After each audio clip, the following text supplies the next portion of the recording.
জাতীয়তাবাদী জিয়া মঞ্চের ৩২তম প্রতিষ্ঠা বার্ষিকী উপলক্ষে আজকের এই আলোচনা সভার সম্মানিত প্রধান অতিথি, নারায়ণগঞ্জ জেলা জিয়া মঞ্চের সম্মানিত সভাপতি, কারা নির্যাতিত সবচেয়ে বেশি আওয়ামী পুলিশ ফ্যাসিস্ট সরকারের আমলে পুলিশ দ্বারা নির্যাতিত জিয়া মঞ্চ কেন্দ্রীয় কমিটির যুগ্ম সাধারণ সম্পাদক প্রিয় ভাই জনাব আফজল হোসেন আজাদ, উপস্থিত আজকে সভার সম্মানিত বিশেষ অতিথি শ্রদ্ধাভাজন প্রিয় চাচা জনাব গোলাম কিবরিয়া কাকা, উপস্থিত আজকে সভার সম্মানিত বিশেষ অতিথি রূপগঞ্জ থানা জিয়া মঞ্চের সাবেক সভাপতি জনাব জজ মিয়া, উপস্থিত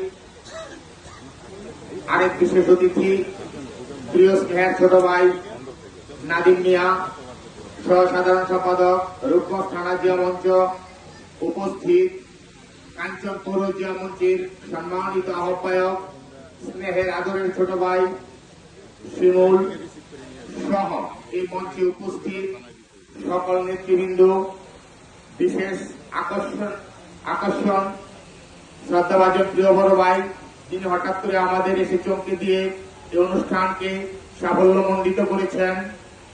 বাংলাদেশ জাতীয়তাবাদী জিয়া মঞ্চের সম্মানিত সহসভাপতি কেন্দ্রীয় কমিটি প্রিয় ভাই জনাব আব্দুল হালিম সহ মঞ্চের সামনে যারা উপস্থিত আছেন, ভোলাব ইউনিয়ন বিএনপির অঙ্গ সহযোগী সংগঠনের সকল নেতাকর্মী, আমার প্রিয় বাবা চাচা ভাই ও বন্ধুরা, সকলের প্রতি রইল নারায়ণগঞ্জ জেলা জিয়া মঞ্চের পক্ষ থেকে সংগ্রামী অভিনন্দন, শুভেচ্ছা ও সালাম।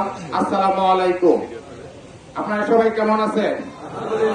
আলহামদুলিল্লাহ। আপনারা জানেন গতকাল আমাদের দলের প্রতিষ্ঠা বার্ষিকী গিয়েছে।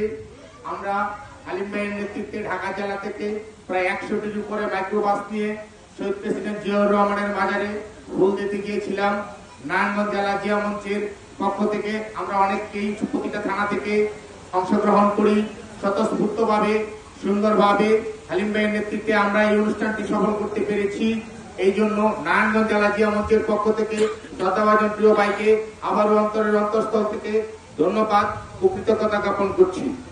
প্রিয় সংগ্রামী সাথী ও বন্ধুগণ, আপনারা জানেন যে ভোলাবো ইউনিয়নে আমাদের শ্রদ্ধাভাজন প্রিয় বড় ভাই হালিম ভাইয়ের নেতৃত্বে আমি নারায়ণগঞ্জ জেলাতে জিয়া মঞ্চের সাধারণ সম্পাদকের দায়িত্ব পালন করতেছি। তেমনি আমাদের ধারাবাহিকতায় আমাদের থানা কমিটি করতেছি, ইউনিয়ন কমিটি করতেছি। সেই সুবাদে যেহেতু আমাদের দুই ভাইয়েরই ইউনিয়ন ভোলাবো, আমাদের ভোলাবো থেকেই শুরু করতে হয়। আমরা নতুন কমিটির কাজে হাত দিয়েছি। তারই ধারাবাহিকতায় আমরা আজকে ভোলাবো ইউনিয়নের কমিটি ঘোষণা, প্রস্তাবিত কমিটি ঘোষণা করব। যারা এখানে নতুন নবাগত কমিটি নতুন কমিটিতে এসেছেন তাদের প্রত্যেকের জন্য শুভকামনা রইল। শুধু একটাই অনুরোধ, আওয়ামী ফ্যাসিস্ট সরকারের দোসররা যা করেছে তার বিন্দু মাত্র লেশ যাতে আপনাদের গায়ে না থাকে, কোনোদিন যাতে আপনাদের কাছে না শুনি, কারো কাছে না শুনি যে আপনারা কোনোদিন কোনো বিশৃঙ্খলা করেছেন, কোনো বালুর টাকার ভাগ বসানোর জন্য কারোর সাথে আঘাত করেছেন, কারো রাতের অন্ধকারে কারো জমি থেকে মাটি কেটে বিক্রি করেছেন। যদি এই ধরনের কোনো অপকর্মের সাথে আপনারা জড়িত থাকেন তার দায়ভার এই ইউনিয়ন থেকে জনাব আব্দুল হালিমের উপর যাবে, আওলাদ হোসেন আলোর উপরে যাবে। আমাদের মান সম্মান সবকিছু রক্ষা করার দায়িত্ব আপনাদের। আমরা আপনাদের জন্য মন থেকে দোয়া করি, আপনাদের জন্য আমাদের শুভকামনা থাকবে। আপনারা যারা ভালো কাজ করবেন, আপনারা যারা আমার সাথে বিগত দিন এখানে এসেছেন, কথা বলেছেন, প্রত্যেককেই আমি একটা কথা বলেছি, যদি তোমরা ভালো কাজ করো তাহলে তোমরা আগামীতে থানা কমিটিতে রাজনীতি করবে। যদি তোমরা ভালো কাজ করো তাহলে তোমরা আগামী দিনে জেলা কমিটিতে রাজনীতি করবে। একদিন হালিম ভাইয়ের হাত ধরে তোমরা কেন্দ্রীয় কমিটিতে রাজনীতি করবে। অতএব তোমরা এমন সুশৃঙ্খল ভাবে রাজনীতি করো, কারণ আমরা এমন একটা নেতার পিছনে রাজনীতি করি যিনি অত্যন্ত ক্লিন ইমেজের লোক, রূপগঞ্জের মা ও মাটি মানুষের নেতা, রণাঙ্গনের বীর মুক্তিযোদ্ধা, নারায়ণগঞ্জ জেলা বিএনপির সাবেক সফল সভাপতি, সাবেক সফল সাধারণ সম্পাদক, বিজেপির সাবেক সফল সভাপতি, বিএনপির নির্বাহী কমিটির অন্যতম সিনিয়র সদস্য জনাব কাজী মনিরুজ্জামান মনির সাহেবের রাজনীতি করি। উনি অত্যন্ত ভদ্রলোক, ক্লিন ইমেজের লোক, বিচক্ষণতার সাথে তিনি আমাদেরকে পরিচালিত করতেছেন। আমরা এমন ভাবে ওনার সাথে রাজনীতি করি যাতে কেউ কোনোদিন আমাদের দিকে একটা আঙ্গুল তুলেও বলতে না পারে কাজী মনিরের এই লোকটা অপকর্মের সাথে জড়িত।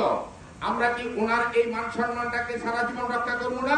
ইনশাআল্লাহ আমরা অবশ্যই ওনার সাথে ওনার মান সম্মান যাতে বজায় থাকে, ওনাকে যাতে ভালোভাবে আমরা আগামী দিনের সাংসদ হিসেবে রূপগঞ্জ থেকে নির্বাচিত করতে পারি।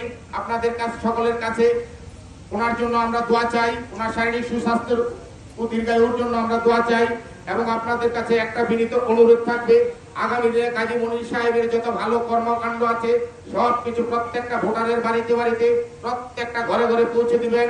সেই সাথে পৌঁছে দিবেন দেশনায়ক জনাব তারেক রহমানের 31 দফা বাস্তবায়নের কর্মসূচি।